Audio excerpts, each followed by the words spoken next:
আজকে ছিল হচ্ছে রবিবার, তার উপর একটা শীতের রবিবার। বুঝতেই পারছো কীরকম আরামে আমি ঘুমাচ্ছিলাম, কিন্তু বেশিক্ষণ ঘুমিয়ে থাকতে পারি না। সপ্তাহের অন্যান্য দিন যেদিন আমার অফিস থাকে সেদিন খুব ঘুম পায়, আর যেদিন রবিবার থাকে বা ছুটির যে কোনো দিন থাকে সেদিন আমার সকাল সকাল ঘুম ভেঙে যায়। তো রবিবার দিনটা একটু স্লো করেই শুরু করলাম। সকালবেলা উঠেই একটুখানি বইটা নিয়ে বসে পড়লাম, কারণ সারা সপ্তাহে এক পাতার বেশি পড়তে পারি না। রাত্রে এক পাতা, সকালে এক পাতা, তাও যদি টাইম পাই তাহলে দুবেলা, না হলে এই রবিবার বা ছুটির দিনগুলোতে অনেকগুলো করে পাতা পড়ে নিতে পারি। তো আমি এই বইটা মাঝে পড়া শুরু করেছিলাম, এখনও শেষ করতে পারিনি। বুঝতেই পারছো এক পাতা করে পড়লে কতটা দূর। জার্নালিং আমার একটা হবির মধ্যে পড়ে, এটা করতে আমার খুবই ভালো লাগে। যা যা আমার মনের ইচ্ছা আছে আমি সমস্ত কিছু এই ডায়েরিতে লিখে রাখি প্রেজেন্ট টেন্সে, অ্যান্ড আমি দেখি কি সুন্দর এই ইচ্ছেগুলো এক এক করে পূরণ হয়ে যায়। এই দুটো পেন দেখতে পাচ্ছ কি সুন্দর, আগের বছর আমার একটা বন্ধু গিফট করেছিল বিশ্ব বাংলার মেলা থেকে। দুটোই কাচের পেন, একটা ছিল হচ্ছে মোড়ক আর একটা ছিল হচ্ছে হাতি। মোড়কটা ঝুঁটি ভেঙে গেছে, প্লাস কালিও শেষ হয়ে গেছে, আর এই হাতিটারও সুর ভেঙে গেছে, ব্যাগ থেকে পড়ে গেছে। দিনের শুরু বলো বা শেষটা বলো, আমি কিন্তু দুটোই জার্নালিং দিয়ে করি। সকালবেলা উঠে জার্নালিংটা করে নিলে সারাটা দিন আমার খুব মোটিভেটেড এবং পজিটিভ লাগে। যদি সারাদিনে কোনো কিছু খারাপ হয়ে থাকে, রাত্রে শোয়ার সময় যদি জার্নালিংটা সেরে ফেলি তাহলে আমি ভালো থটস নিয়ে ঘুমোতে যেতে পারি। আজকে রবিবার, তো ভাবলাম যে বিছানার চাদরটা চেঞ্জ করে ফেলি। এমনিতে আমার বিছানার চাদর বেশি নোংরা হয় না, কারণ সারাদিন থাকি না, রাত্রিবেলা এসে শুধু শুই। বেশিক্ষণ বসাও হয় না এর ওপরে, সারা ঘর বাড়িতে আমি ঘুরে বেড়াই, কিছু না কিছু করতে থাকি। তো অনেক দিন বাদে বাদেই আমি বিছানার চাদরটা চেঞ্জ করি, মানে ওই 10-15 দিন বাদে বাদে। তো আজকে এখান থেকে আমি এখন বার করছি আমার একটা ফেভারিট বিছানার চাদর। বিছানার চাদর কালেকশানের না আমার খুব শখ রয়েছে, বাট ম্যাচিং ম্যাচিং আমি এখনও পর্যন্ত পিলো কভার আর ওই সাইড পিলো কভারগুলো কিনে আনতে পারিনি। তো মোটামুটি যেগুলো কন্ট্রাস্টে ম্যাচ করে সেগুলো দিয়ে সুন্দর করে আমি বিছানাটাকে সাজিয়ে ফেলি। ঠান্ডাটা কিন্তু বেশ ভালোই পড়ে গেছে, দুটো জানলা খোলাতে ঘরে ফুরফুর করে ঠান্ডা হাওয়া ঢুকছে। চলো বাইরেটাতে দেখে আসি আজকে ওয়েদারটা কীরকম রয়েছে। এখনও পর্যন্ত বাইরে একটু উকিঝুঁকি মারিনি, বেশ সানি ডে আছে, তার সাথে হালকা হালকা ঠান্ডা হাওয়া লাগছে, ভালোই লাগছে। এরপর আমি চলে গেলাম ওয়াশরুমে, আর যে কাজটা সব বাঙালিরা করে সেটা আমিও করি। যতক্ষণ না পেস্ট এইভাবে ব্রাশ দিয়ে বার করে একদম সমস্ত কিছুটা নিংড়ে নিচ্ছি, ততক্ষণ কিন্তু আমার এই পেস্টের কন্টেনারটাকে আমি ফেলি না। দেখো এখানে কতটা পেস্ট বেরিয়েছে, প্লাস আরও একটু আছে, এটা আরও একটা দিন চলে যাবে। এটাকে কিপটামো ভেবো না, বাট এটা আমার করতে খুব ভালো লাগে। ঠান্ডা জল দিয়ে মুখটা ধোয়ার পর ভীষণ ফ্রেশ লাগছে, আর তার সাথে যে ঘুমের ঝুলটা ছিল সেটাও কেটে গেছে। এবার চলো আমি এখানে লন্ড্রিতে দিতে যাবো কিছু জামা কাপড়, সেগুলো আগে আলাদা করে নিই। বাড়িতে ছোটোখাটো জিনিসগুলো আমার শিলাদি ধুয়ে দেয় বা আমি নিজেও মাঝে মাঝে কেচে নিই, কিন্তু বড় বড় চাদর আরও ভারী কিছু জিনিস থাকলে বা ভালো জামা থাকলে সেগুলো আমি লন্ড্রিতে দিই। আগে লন্ড্রি থেকে এসে দাদারা জামা কাপড় পিক করে নিয়ে যেত, এখনও করে যদি ফোন করি, কিন্তু ব্যাপারটা কী হয় জানো তো, ওনাদের আর আমার টাইম ম্যাচ করে না। যখন আমি ফোন করি তখন ওনারা অ্যাভেলেবেল থাকেন না, আর ওনারা যখন আসতে চান তখন আমি বাড়িতে থাকি না। আজকে সানডে ছিল, তো আমি ভাবলাম আমি নিজেই গিয়ে দিয়ে আসি, একটু বাইরে হাঁটাও হয়ে যাবে, আর এই সূর্যের তাপটা এই শীতকালে বেশ ভালোই লাগে। তো আমি লন্ড্রিতে চলে এসেছি, এখানে দেখতে পাচ্ছ আমার সমস্ত ভালো জামা কাপড় রয়েছে, এগুলো সবই ওয়াশ আয়রন হবে, আর তার সাথে 3টে চাদর রয়েছে। দাদা এখানে কাউন্টিং করছিল, কাউন্টিং করে বিল করে দিলে আমি আবার চলে যাব হাঁটতে হাঁটতে। তোমরা হার্ট রেটের গ্রাফ দেখেছো? ওখানে প্রচুর আপস অ্যান্ড ডাউনস থাকে, আর যতক্ষণ আপস অ্যান্ড ডাউনস আছে তার মানে মানুষটা জীবিত আছে। যেই একবার ফ্ল্যাট লাইন হয়ে গেল মানে মানুষটা আর নেই। আমার লাইফটা হচ্ছে ওই হার্ট রেটের আপস অ্যান্ড ডাউন্সের মতো, প্রচুর আপস অ্যান্ড ডাউন্স লাইফে দেখেছি। আমার জীবনে প্রচুর অধ্যায় রয়েছে, প্রত্যেকটা অধ্যায়ে বেশ কিছু মেমোরিজ আছে, কিছু ভালো মেমোরিজ আছে, কিছু খারাপ মেমোরিজ আছে। তো এরকম না যে আমি আগেকার দিনগুলো মিস করি না। আজকে যেমন সকালের খাবার বানাতে বানাতে আমি আমার আগের রবিবারগুলো কীভাবে কাটাতাম সেগুলো আমার মনে পড়ছিল। ছোটোবেলার রবিবারগুলো একরকম কাটতো, যখন কলেজে পড়তাম তখন একরকম কাটতো, বিয়ের পরের রবিবারগুলো আরও সুন্দর কেটেছিল। তো এই যে বললাম কিছু মেমোরিজ আছে যেগুলো খুব ভালো মেমোরিজ, প্রত্যেকটা অধ্যায় থেকে কিছু না কিছু এক্সপিরিয়েন্স নিয়েছি। ভালো মেমোরিজগুলোকে ডেফিনেটলি মিস করি, কিন্তু ওর সাথেও খারাপ মেমোরিজ রয়েছে, সেগুলো থেকে লার্নিং নিয়ে আমি আগে এগিয়ে চলি। ওই যে বললাম হার্ট রেটের মতো যতক্ষণ আপস অ্যান্ড ডাউনস আছে ততক্ষণ লাইফ আছে, যেই ফ্ল্যাট লাইন সেই আর নেই। গল্প করতে করতে দেখো আমি এখানে আমার ব্রেকফাস্ট বানিয়ে নিয়েছি, 2টো এগের পোচ বানিয়েছি, আর তার সাথে 2টো টোস্টগুলো খুবই শক্ত ইটের মতো, আমি তোমাদেরকে আওয়াজ শোনাচ্ছি একটু বাদে। এর মধ্যে আমি এখন বাটারটাকে লেপবো। এটা হচ্ছে আমার ফেভারিট ব্রেকফাস্ট বলতে পারো। ডিমের কুসুম, ওই কাঁচা যেটা থাকে আধা কাঁচা, সেটার সাথে আমার এই শক্ত পাউরুটি খেতে খুব ভালো লাগে। এটা কিন্তু আমি গ্রিল করিনি বা প্যানেও করিনি, মাইক্রো ওভেনে 1 মিনিট মতো ঘুরিয়ে নিয়েছেন, তারপর খানিকক্ষণ রেখে দিলে দুটো পুরো ইটের মতো শক্ত হয়ে যায়। তারপর ওর মধ্যে আমি বাটার লাগিয়ে আর কুসুম লাগিয়ে খুব ভালোভাবে খেয়ে নিই।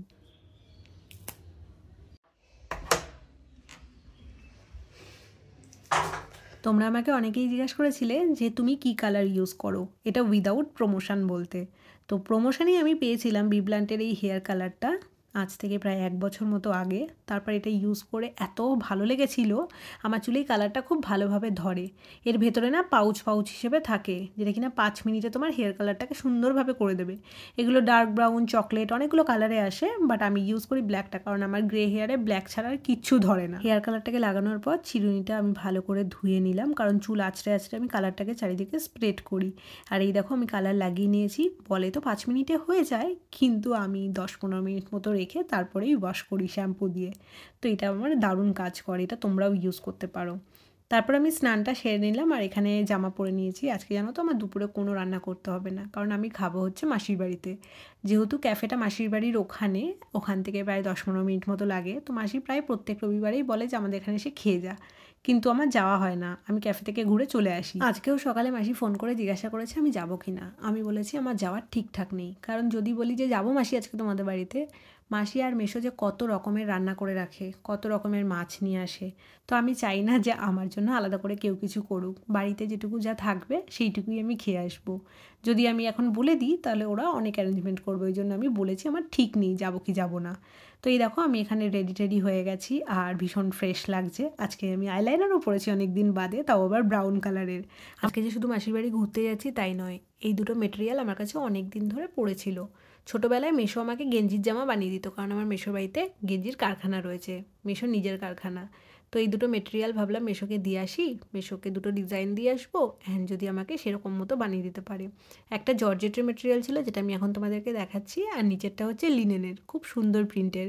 তো ডিজাইন তো আমি বার করে রেখেছি, মেশোকে শুধু দিয়ে আসতে হবে। ছোটোবেলায় আমি মোটামুটি যা জামা কাপড় পরেছি তার 90% জামা আমার মেশোর বানানো থাকতো। কি সুন্দর সুন্দর স্কার্ট, টপ, ড্রেস আমাকে বানিয়ে দিত। ইভেন শুধু ছোটোবেলা না, আমি কলেজে পড়াকালীনও মেশো আমাকে জামা বানিয়ে দিত, মানে ওই জামাগুলোই আমি পরতে ভালোবাসতাম। আর ছোটো থেকেই না বেশ সুন্দর সুন্দর ডিজাইন দিয়ে দেবো, বা মেশো নিজের মন থেকে ডিজাইন দিয়ে আমাকে বানিয়ে দেবে, সেটা আমি খুব এনজয় করতাম। এখানে আমার ব্যাগটা গোছানো হয়ে গেছে, চলো এবার দরজা জানলা দিয়ে বেরিয়ে পড়া যাক। বেশ অনেকটা বেলা হয়ে গেছে, খিদে তো পাইনি, জাস্ট খানিকক্ষণ আগে ব্রেকফাস্ট করলাম। তো দেখো আমি এই মাসির বাড়ির রাস্তাটায় পৌঁছে গেছি, এই গলিটা দিয়ে খানিকটা এগোলেই আমার মাসির বাড়ি। আর এখানে প্রচুর গাছপালা, প্রচুর গ্রিনারিজ। একটুখানি মিষ্টি নিয়ে নিয়েছি এখানে। আর মাসিরা জানে না যে আমি আসবো কি আসবো না, বলেছিলাম আসতেও পারি নাও আসতে পারি। কিছু দূর এগোতেই আমার একজন মিষ্টি সাবস্ক্রাইবারের সাথে দেখা হলো।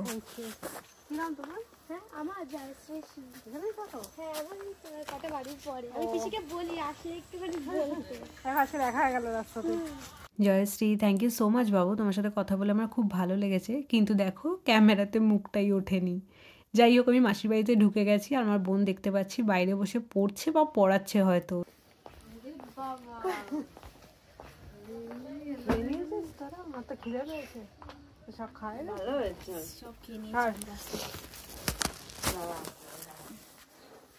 পড়াশোনা করছিস?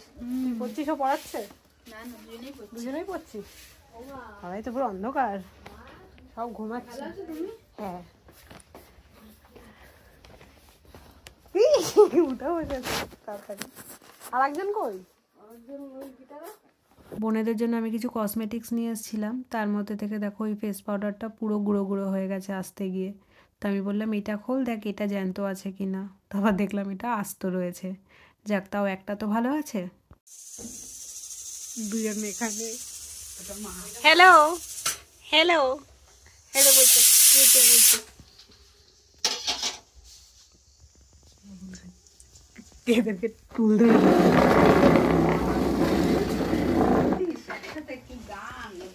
গুজু গুজু গুজু গুজু গুজু গুজু গুজু গুজু গুজু গুজু মুটু মুটু মুটু বুজু বুজুটো বুজু বুজুটো মুজু মুটুটো। দেখি তো অমুকটা, দেখি অমুকটা ধরতে দিচ্ছে না কেন? হ্যাঁ, বাড়িতে লোক আসলে একটু আদর করতে দিতে হয় না? বুঝুছো বুঝুছো বুঝুছো তুই চেয়ারে বসেছে, আরে গুজু বুঝুছ গুজু বুঝুছ। আরে তোমার মুখটা ধরতে দে, বুঝু বুঝু বুঝু বুঝু বুঝু। না বলে আসলেও জ্বালা, মাসি আবার গরম ভাত, আলু সেদ্ধ, ঘি, বেগুন ভাজা, আলু ভাজা করে দিল, তার সাথে শিমের তরকারি ছিল আর তেলাপিয়া মাছ করেছিল। খেয়ে দিয়ে আমিও চলে আসলাম ঘরে। সাথী গিটার ক্লাস থেকে ফিরে শুয়ে পড়েছে, ও গিটার শিখতে যায়, এখন বেশ ভালোই গিটার বাজাতে পারে জানো। আমাকে মাঝে মাঝে রেকর্ড করে করে পাঠায় হোয়াটসঅ্যাপে, আমি শুনি আর আমার খুব ভালো লাগে। আমি ওকে বলি তোকে দেখে না আমারও শিখতে ইচ্ছা করছে, বলছে মণিমণি তুমিও শিখে নাও, তারপর দুজনে একসাথে প্রোগ্রাম করবো। আর একে দেখো, এ কোলের মধ্যে এসে গরমে বসেছে। এই বিড়ালগুলো এত কিউট, 4টে বিড়াল রয়েছে। এই দেখো ওর কোলের মধ্যে ঢুকে আরেকজন ঘুমাচ্ছে। বাড়িতে 6জন মানুষ আর 4টে বিড়াল, কি যে আদরে রাখে এই বিড়ালগুলোকে সেটা তোমরা দেখলেই হয়তো বুঝতে পারছো। আর ওই যে আমার মেসো আসছে নিমন্ত্রণ খেয়ে, আমাকেও যেতে বলছিল, পাশে কি নাম কীর্তন হয়েছে ওখানে খিচুড়ি দিচ্ছিল। আর যেহেতু আমার মাসির মেয়ে মানে মৌসুমি আমার জন্য তেলাপিয়া মাছ রান্না করেছিল, ওই জন্য আমি এই বাড়িতেই খেলাম। আর পাশের বাড়ির পুচকিটাও আমার সাথে দেখা করতে এসেছিলো, ওর সাথে খানিকক্ষণ কথা বললাম। তারপরে আমি এখানটাতে একটু হাঁটতে বেরোলাম। এমনি শীতের বিকেল, মেঘলা মেঘলা, তার সাথে হাওয়া দিচ্ছিল। আর আমার মাসির বাড়িটা না খুব ঠান্ডা, এখানে প্রচণ্ড ঠান্ডা লাগে। আর চারিদিকে পুরো গ্রিনারিতে ভর্তি, মানে অনেকটা গাছপালা লাগানো, সামনে উঠোন রয়েছে। আর এই উঠোনে আমি একটু হাঁটাচলা করছিলাম। ম্যাক্সিমাম বাড়িতে তো এখন আর উঠোন দেখাই যায় না, সব ফ্ল্যাট বাড়ি হয়ে গেছে বা বাড়ি ছোটো হয়ে যাচ্ছে দিন দিনে। তো এই জায়গাটা আসলে আমার খুব ভালো লাগে। এই উঠোনে সেই পিকনিক করেছিলাম, তোমাদের মনে আছে? যারা ব্লগটা দেখেছো তাদের হয়তো মনে থাকবে। সবকটা ভিডিও আমি আগের যা ছিল সব প্রাইভেট করে রেখেছি, একটাও ডিলিট করিনি। যখন মাঝে মাঝে আমার খুব ইচ্ছা হয় পুরোনো দিনগুলো দেখতে, তখন আমি ভিডিওগুলো ক্লিক করে করে দেখি। তোমাদের হয়তো জানতে ইচ্ছা করে যে ভিডিওগুলো কেন আমি প্রাইভেট করে দিলাম। কারণ আমি চাই না এই ভিডিওগুলোকে নিয়ে আর কেউ কাটাছেড়া করুক। কারণ কি হয়, যখন এরকম একটা ঘটনা ঘটে তখন অনেকেই আছে যারা পুরনো ভিডিওগুলো দেখে সেই ভিডিও থেকে ক্লিপস বার করে সেই ভিডিওগুলোকে নিয়ে বিভিন্ন রকমভাবে কাটাছেড়া করা হয়, যেগুলো আমি চাইনি বলেই প্রাইভেট করে দিয়েছি। তো আমার যখন ইচ্ছা হয় আমি তখন ওগুলো খুলে খুলে দেখি। মাসি মটর ভিজিয়ে রেখেছিল, আর এখন পিউ এখানে আমার জন্য বানাচ্ছে ঘুগনি। আমি তো বলেছি খেতে পারবো না, মাসি বলেছে প্যাক করে দিয়ে দেবো, রাত্রে গিয়ে খেয়ে নিবি। এতটা ভাত দিয়েছিল আর এত রকমের সবজি ছিল, ওই দিয়ে খেতে খেতে আমি অনেকটা ভাত খেয়ে ফেলেছি। তো ভেবেছি আজকে রাত্রে হয়তো ডিনারও করতে পারবো না। আমি প্রায় 4:30টার দিকে লাঞ্চটা করেছি। তো এখানে যাই হোক পিউ এখন বানাচ্ছে। ছোট ছোট বোনরা এখন বড়ও হয়ে গেছে, রান্না করতেও শিখে গেছে। বাবা এত গরম, আমি হাতে দিতে পারছি না, গরম ফ্যান ফ্যান মতন রয়েছে তো, তাই না? হ্যাঁ ঠিক আছে। আমি প্রেসারে দিলাম কেন তাড়াতাড়ি করে করলে কেন হয়তো বুঝতে পারলাম না। ভাত এমনি ছিল না? ভাত আছে আছে, ঠান্ডা ভাত রয়েছে না, গরম ভাতই খা। মারতে পারবি, পাখা দেবো একটু, হাওয়া দিয়ে দেবো? না না না, খেতে খেতে আমি ঠান্ডার দিনে না রেখে দিলে ঠান্ডা বরফ হয়ে যায় না, আমাকে বেগুনটাও ভাজিনি, আমি যদি থাকবে আসুক গরম গরম ভেজে দেবো না। আমি তো ওই জন্য বলিনি যে আমি লঙ্কা দেবো, ধরো কাঁচা লঙ্কা। না না না, ঘি দিয়েছে? হ্যাঁ ঘি দিয়েছে। কতটা দিয়েছে? একটুখানি? অনেকটা অনেকটা দিয়েছে। না না না না, ও মাছের ঝোল দেবো তো, মাছের ঝোল দিয়ে আসবে। ম্যাও, তুমি খাবে? আমাকে দাও। একটা মাছ খাবো, একটা একটা না, এত ভালো মাছ তো বুঝতে পেরেছি, কিন্তু আমি একটাই খাবো মাছ। এত বড় বড় একটাই খাবো। এটা তুলে না, এটা তুলে না, আমি পারবো না, এতটা খেতে পারবো না। একটাই দাও, এটা এতটা পারবো না আমি। আগের বারেও এসে বললাম না। খাওয়া দাওয়ার ক্লিপসটা না আমি এর আগে অ্যাড করতে ভুলে গেছিলাম। আর এনাকে দেখো, ইনি আমার কাঁধে উঠে বসেছিলেন, কি কিউটভাবে তাকাচ্ছিল। তো যাই হোক খানিকক্ষণ খেলাধুলা করলাম এর সাথে, আর মাসিরা তখন ঘুগনি বানাচ্ছিল। তো আমি এখানে ঢিঙ্কাচিকা করছিলাম, আর ঢিঙ্কাচিকা করতে গিয়েও আমার পিঠ থেকে নেমে চলে গেল। খাওয়ার পর এত ল্যাদ লাগছিল যে লেপ কম্বল নিয়ে শুয়েই পড়লাম। আর এখানে মাসির সাথে গল্প করছিলাম। খানিকক্ষণ বাদে বেরিয়ে বাড়ি চলে যাব। আর আজকের ব্লগটা এই পর্যন্তই রাখছি। দেখা হচ্ছে তোমাদের সাথে কালকে একটা নতুন ব্লগ নিয়ে খুব তাড়াতাড়ি। ততক্ষণের জন্য তোমরা সবাই খুব ভালো থেকো, সুস্থ থেকো, সবাইকে ভালো রেখো। আমার ইনস্টাগ্রামের লিঙ্ক নিচে ডেসক্রিপশন বক্সে দেওয়া আছে, যারা এখনও পর্যন্ত ওখানে চেক আউট করোনি অবশ্যই করে নিও। চলো টাটা, বাই।